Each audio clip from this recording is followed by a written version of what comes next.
આજની ધર્મકથા. પ્રણામ.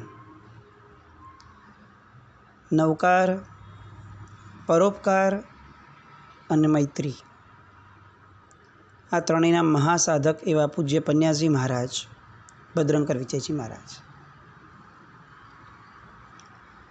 એમના જીવનના અલગ અલગ ક્ષેત્રો, એમના જીવનની અલગ અલગ ઘટનાઓ અને ઘટનાઓની નાની નાની પળો, એ બધાને વિસ્તારથી માણી રહ્યા છીએ નિરાતે. કદાચ એમના આ ચરિત્રની હાફ સેન્ચુરી થવાની નજીકમાં છીએ અને તેમ છતાં એવું લાગે કે હજી પણ એમને સાંભળ્યા જ કરીએ. એમની વાતો, એમના વિચારો, એમના દ્વારા અનુભવાયેલા લોકોને ભાવો, બધું અપ્રતિમ. સાહેબ રાજસ્થાનના સિરોહી જિલ્લામાં શ્રી કલ્યાણજી સૌભાગચંદજી જૈન તીર્થ પેઢી પિંડવાડા, એ ત્યાંથી જવા નીકળ્યા. સિરોહી રોડની એ પેઢી અને ત્યાંથી 50 કિલોમીટર દૂર પિંડવાડા. વિશ્વવિખ્યાત રાણકપુર, એના નિર્માતા ધરણાશા, એ ધરણાશાના પિતા શ્રી કુંવળપાળ અને એ સમયના મંત્રેશ્વર લિંબાજી, એમના દ્વારા આ પિંડવાડાના જિનાલયનો સંવત 1465માં ફાગણ મહિનામાં ઉદ્ધાર કરાયો હતો. 7મા સૈકાના ધાતુના પ્રતિમાજી અને પરિસરમાં 2 વિશાળ જિનાલયો 52 દેવકુલિકાઓથી સુંદર શોભાયમાન થતા. હવે આ તીર્થમાં સાહેબના પગલાં તો થયા, પણ સાહેબની સાથે એમના ગુરુરાજ પૂજ્ય ગચ્છાધિપતિ પટ્ટધર રત્ન શ્રીમદ વિજય રામચંદ્ર સુરેશ્વરજી મહારાજા પણ પધાર્યા. પ્રસંગ હતો.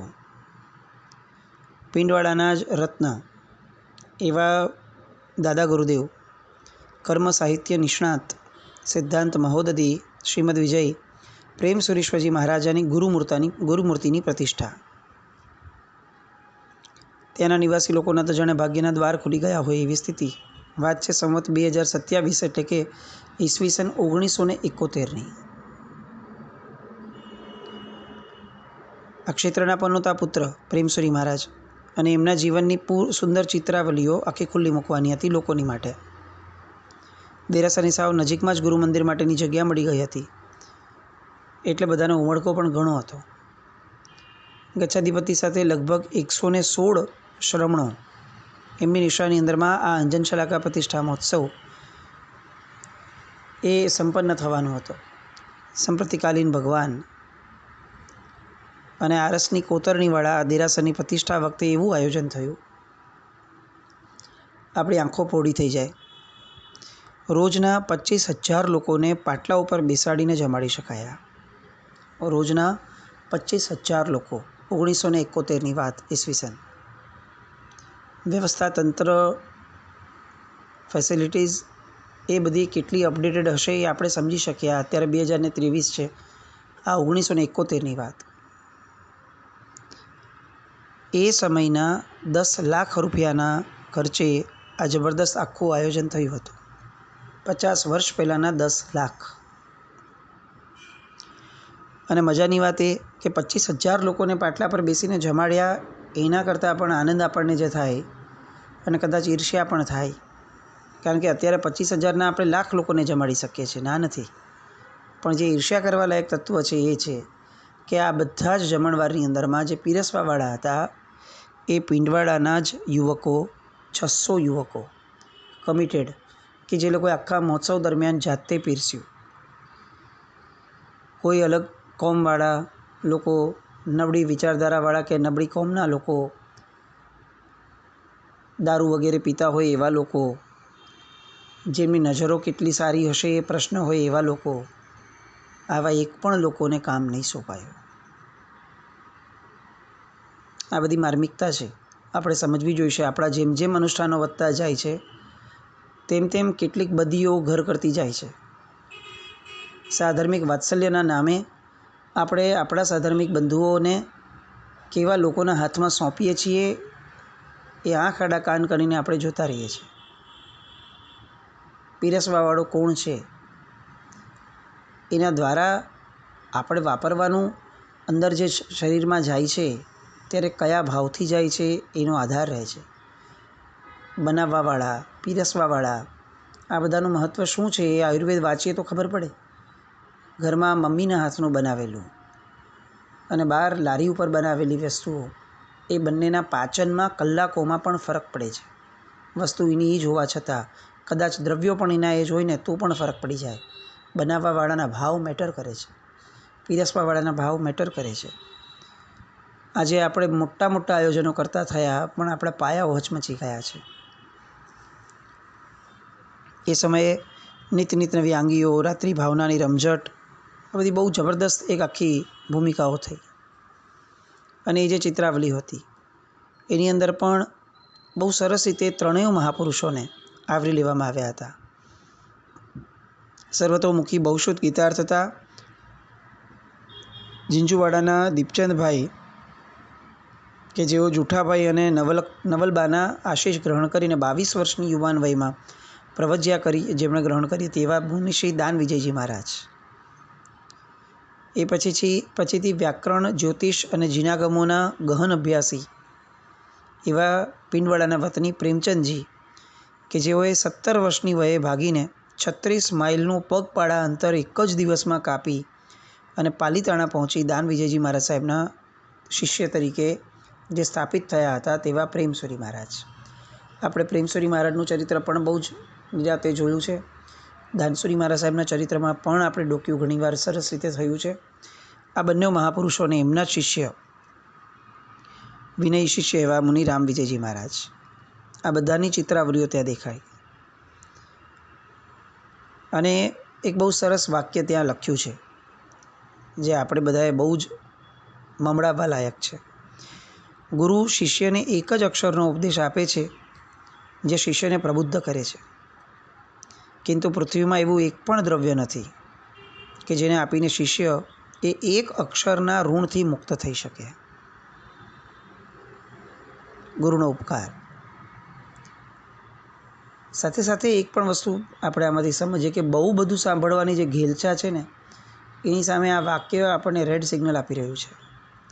એક જ અક્ષરનો ઉપદેશ હોય તો પણ શિષ્ય પ્રબુદ્ધ થઈ જાય. કારણ કે પ્રબુદ્ધ થવા માટે સામેથી કેટલું બોલાય છે એ મહત્ત્વનું નથી, આપણી અંદરમાં કઈ રીતે ઝીલાય છે એ વધારે મહત્ત્વનું છે. પ્રતિષ્ઠાનો મહોત્સવ સરસ રીતે સંપન્ન થયો અને વિહાર કરી સંવત 1202થી અસ્તિત્વમાં જે હતું એવું પ્રાચીન તીર્થ અજારી, જે 5 કિલોમીટરની દૂરી પર છે, ત્યાં પહોંચ્યા. વર્ધમાન સ્વામી ભગવાન મૂળનાયક છે અને કલિકાલ સર્વજ્ઞ શ્રી હેમચંદ્રાચાર્યજીએ સરસ્વતી દેવીને આરાધ્યા ત્યારે દેવી ત્યાં પ્રગટ થયા હતા. એમણે દર્શન આપ્યા હતા. એ જ જગ્યાએ, એ જ જિનાલયમાં 52 જિનાલયની પ્રતિષ્ઠા મહોત્સવ સવાસો મહાત્માઓ અને અનેક સાધ્વીજી ભગવંતોની ઉપસ્થિતિમાં થયો. સંપ્રતિ મહારાજાના સમયની 52 પ્રતિમાઓ અજારીમાં. આ બધા તીર્થોના નામો પણ લેવાનું કારણ એ પણ છે કે આપણે ક્યારેક પોપ્યુલર તીર્થોમાંથી આગળ વધીએ અને આવા બધા તીર્થો તરફ જવા જેવું છે. સિરોહી રોડ ઘણીવાર આપણે જતા હોઈએ, ફાલનાને બધે જતા હોઈએ, પિંડવાડા, અને એમાં પણ અજારી સરસ્વતીમાં જ્યાં સ્વયં પ્રગટ થયા હતા એવું આ સ્થાન. આ અજારી તીર્થમાં જ્યારે પ્રતિષ્ઠા મહોત્સવ ચાલતો હતો ત્યારે કેટલાક વિવાદોથી જૈન શાસન ઘેરાયેલું હતું. પટ્ટકની બાબત કે બીજી બાબતોમાં કેટલીક વિવાદોની ધારાઓ હતી. આ બધાનું બીડું ઝડપ્યું પન્યાજી મહારાજે કે હું આમાં કંઈક અંશે સહાયક બનું, અને એમણે એ રીતે બધાની એકતા જળવાઈ રહે એ માટે જહેમત ઉઠાવી. બધા પક્ષે સામાન્ય સમાધાન કરવાની જે ભૂમિકા હતી એમાં સાહેબ સફળ થયા. પુણ્યપાન વિજયજી મહારાજ સાહેબ અજારીમાં સ્વાધ્યાય માટે બેસતા હતા ત્યારે સાહેબે એકવાર એમને કહ્યું કે પુણ્યપાલ, હીર સૌભાગ્ય કાવ્ય તો 3 વાર વાંચ્યું જ છે. એના 16મા સર્ગમાં પૂજ્ય જગતગુરુ શ્રી હીરસુરી મહારાજની અપૂર્વ આરાધનાનું વર્ણન છે. આજે આપણે એ સર્ગને ફરીથી વાંચીએ. પન્યાજી મહારાજ આ સર્ગને વાંચતા વાંચતા હીરસુરી મહારાજના એ પુણ્ય પ્રભાવને જાણે અનુભવી રહ્યા હોય એવી અનુભૂતિમાં હતા.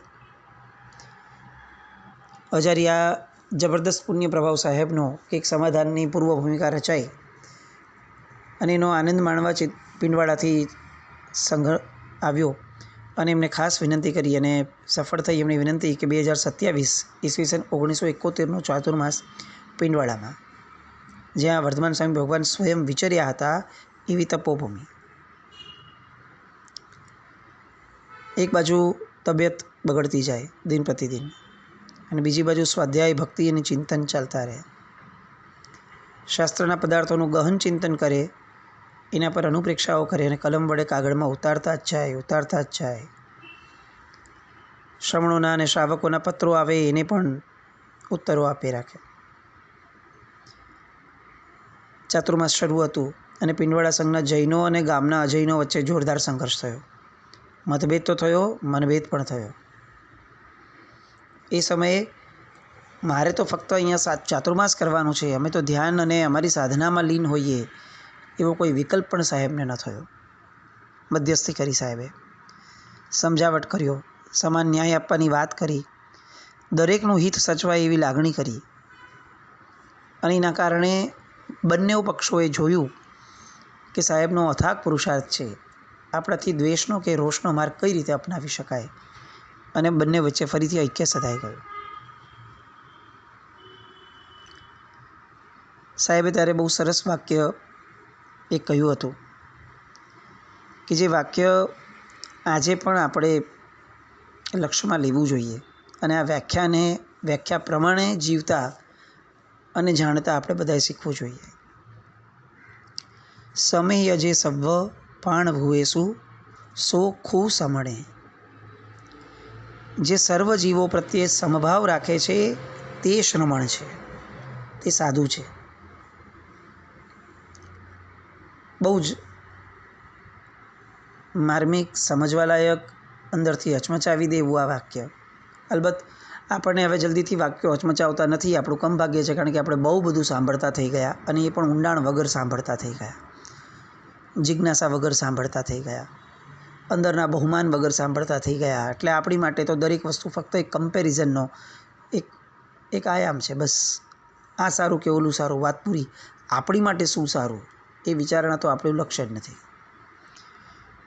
પણ તેમ છતાં કેટલાક પંચલાઇન્સ કેટલીક સાહેબની એ વિશેષપણે યાદ રાખવા જેવી. જે સર્વ જીવો પ્રત્યે સંભાવ રાખે તે શ્રમણ છે. પ્રશ્ન વાક્યની અંદર સાચું શ્રમણ કોણ એવો પ્રશ્ન થયો હતો ત્યારે સાહેબે આ વાક્યને મમડાવ્યું હતું સંઘની સામે અને સમસ્ત સંઘે એક રાગ થઈ આરાધના તરફ ગતિ કરી. હવે સંઘ માટે, બહારના સાથેનો તો વિવાદ પૂરો થઈ ગયો, હવે સંઘ માટે જ્યારે વાત આવી ઇન્ટરનલી, ત્યારે સાહેબે નિશિત ચૂર્ણીની 46મી ગાથામાં જે કહ્યું છે એ વાત સંઘને પ્રેરણારૂપે કહી. તપ્પંતે અણેણ પાવમ કમ્મમિતિ તપો. જે સાધનાથી પાપ કર્મ તપ્ત થાય, પૂર્ણ થાય, શાંત થાય, તે સાધના તપ છે. અને સાહેબે આખી વાત એકદમ ફ્લુઅન્ટલી, કોઈ મોટો કોલાહલ નહીં, શાંતિથી પણ સ્વાર્થ વિહીન થયા પછીથી સાહેબે આખી આ વાત કરી કે આ સંઘ ચાતુર્માસ દરમિયાન, ચાતુર્માસ પછીથી કેટલાય તપ કરે છે. આ તપની વ્યાખ્યા શું?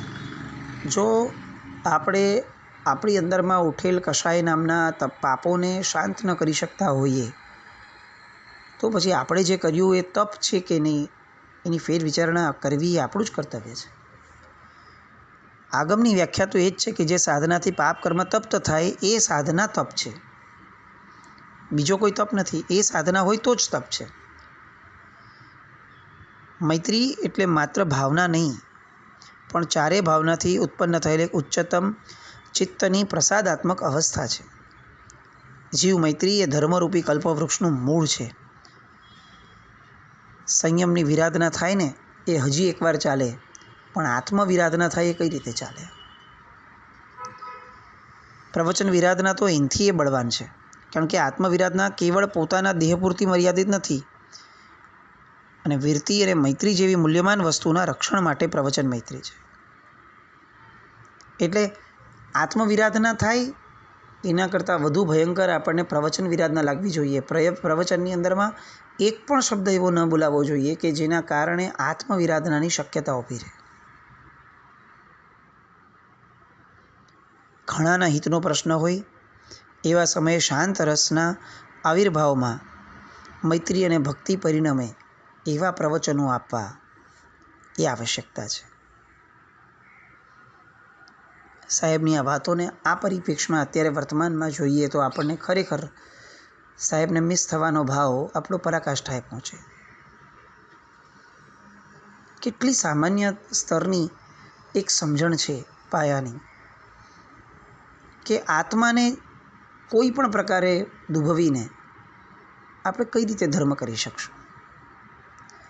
રાગ અને દ્વેષ દ્વારા દુભાતો આત્મા, કષાયો દ્વારા દુભાતો આત્મા, એ પછી ધર્મક્રિયા એને નામ આપશું એ કેટલું યોગ્ય ગણાશે એનો વિચાર દરેક વ્યક્તિએ કરવા જેવો છે. આપણા દરેક ક્ષેત્રોમાં કષાયો ભરી ભરીને આવતા ગયા. દાન આપીએ તો અહંકારનું પોષણ થાય. પૂજા વગેરે કરવા માટે કોઈ સામાન્ય વ્યક્તિ ગયો હોય તો દેરાસરમાં એને ઉપદેશ આપવાવાળા લોકોના ઢગલે ઢગલા મળે. જ્ઞાનનું અજીર્ણ, દાનનું અજીર્ણ, શીલ ધર્મની તો કોઈ ક્યાંય વાતો દેખાય નહીં શ્રાવકોમાં. એ તો જાણે આપણો ધર્મ જ ન હોય એ રીતે બેફામ થઈને આજની પેઢી ગમે તેવા કપડાં, ગમે તેવા વિચારો, ગમે તેવી વાણી, જીનાલેની પેઢીઓ હોય ત્યાં પણ વાણીનો કોઈ એક નિયંત્રિત ભાવ હોય એવો કોઈ નિયમ નહીં. બધું વધ્યું એ આપણને દેખાય છે. કેટલું બધું ઘટ્યું એ તરફ દૃષ્ટિકોણ થતો જ નથી સંભવ, અથવા કદાચ કરવો નથી. આ બધાના મૂળમાં સાહેબની આ વાત મૈત્રી અને ભક્તિ આ બંને સાથે જ ચાલે. ઋણ મુક્તિ માટે માનવ જન્મ છે.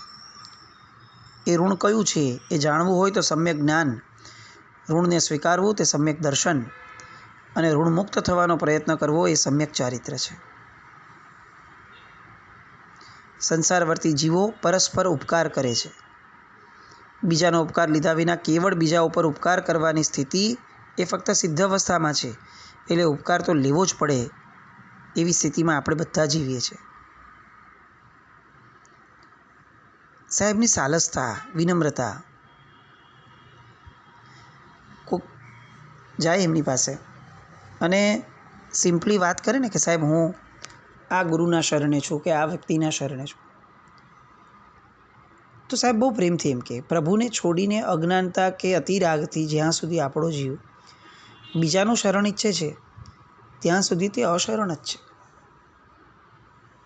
ગુરુનું શરણું બરાબર છે, પણ પ્રભુને છોડીને આવું કોઈ શરણું લેવાની આપણે ત્યાં કોઈ વાત નથી. સર્વોત્તમ કેન્દ્ર એ પ્રભુ જ હોય. કોઈ વ્યક્તિ વિશેષ પ્રભુથી વિશેષ થઈ જાય અને એનો પંથ નવો સ્થપાય અને એવા પંથમાં આપણે જોડાઈએ એ ઇષ્ટ નથી. પ્રયત્ન, સાધના એ આનંદ અને શુદ્ધિની થવી જોઈએ, આનંદ પ્રાપ્તિની નહીં. ઉત્તરોત્તર આનંદ શુદ્ધ થતો જાય એ આનંદની શુદ્ધિની પ્રક્રિયા એ અધ્યાત્મ છે. આપણને ગમે તેવી જગ્યાઓએ આનંદ આવી જાય એવું બની શકે, પણ એ આનંદ વિશુદ્ધ હોય એવું જરૂરી નથી. અને જ્યાં સુધી આનંદ વિશુદ્ધ નથી ત્યાં સુધી અધ્યાત્મ પણ નથી. આવા મુઠ્ઠી ઉંચેરા વિચારો જેમના જીવનમાં હતા એવા શ્રાવકો અને એમના અનેક એવા શ્રાવકો કે જે શ્રાવકોના જીવનની સાધનાઓ આપણે આ પૂર્વે પણ સાંભળી છે. ફરી ફરીને આવીએ જ રાખે એવી બધી સાહેબની જીવનની અંદરની ઘટનાઓ હતી. રેખવદાસજી, આપણે આ નામ સાંભળ્યું છે હમણાં જ 2 દિવસ પહેલાં. એમણે નવકાર માટેની નવકાર પ્રાપ્તિની એક આમનય જે સાહેબે આપ્યો હતો એ આમનયની સાધના શરૂ કરી. 6 મહિનાની સાધના હોય જેમાં અઠ્ઠમના પારણે અઠ્ઠમ કરવાનું અને અઠ્ઠમનું પારણું આવે ત્યારે રેખવદાસજીને એમ થાય કે હું કેમ સામાન્યથી કરું, તો અવઢથી પારણું કરે. 6 મહિના સુધી સળંગ આ નવકારની આરાધના એમણે કરી.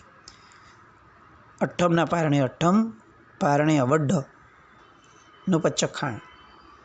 અને આ 6 મહિનામાં એમના જીવનની અંદરમાં કંઈક આખું અલગ થયું. એમના થકી હજી એક વ્યક્તિ કે જેના નામ વગર સાહેબજીનું ચરિત્ર પૂરું જ ન થઈ શકે, સાહેબજીના કદાચ સૌથી નિકટતમ વ્યક્તિ કહી શકાય એવા મદ્રાસના એ વતની, એમના જીવનના સાક્ષાત્કારો એ તો આપણે સાંભળીએ તો એવું લાગે કે કદાચ આ આરામાં જન્મ્યા જ નહીં હોય આ વ્યક્તિ. એવી બધી વાતો. આવતીકાલે આ બધી જ વાતોને ફરીથી મંભળાવવા માટે ભેગા થઈએ અને પન્યાજી મહારાજને કહીએ કે આ બધા આટલા બધા શ્રાવકો તૈયાર કર્યા, અમારું ભાગ્ય કેમ આટલું સૂતેલું રહ્યું? અમે કેમ એ સમયે ન જન્મ્યા કે જે સમયે લોકો ગમે તેવા સુખશીલતાવાળા જીવનમાં હોય આપની પાસે આવતા અને આપ ખાલી એમને એક નિયમ આપતા, નવકાર, કોકને નવકાર આપે, કોકને લોગસ આપે, કોકને ભક્તામર આપે, અને જેને આપે એને એવો ફળે કે જાણે એવું લાગે કે આ જન્મ જન્માંતરથી આની જ સાધના કરતા આવ્યા છે. જીવ જ્યારે પોતાની માટે પણ અકલ્પનીય વિકાસ કરે ને, પોતાની કલ્પનાથી પણ બિયોન્ડ, ત્યારે સમજવું કે ગુરુકૃપા એ શું તત્વ છે. અને આવા ઢગલાબંધ લોકો પૂજ્યશ્રીના સાનિધ્યની અંદરમાં રહ્યા. આવા લોકોની પણ વાતો આવતીકાલે કેટલીક એ સાધનાને સમજીએ. જેના કંઈ પણ બોલાયું હોય તો મિચ્છામિ દુક્કડમ જૈનમ જયતિ શાસન.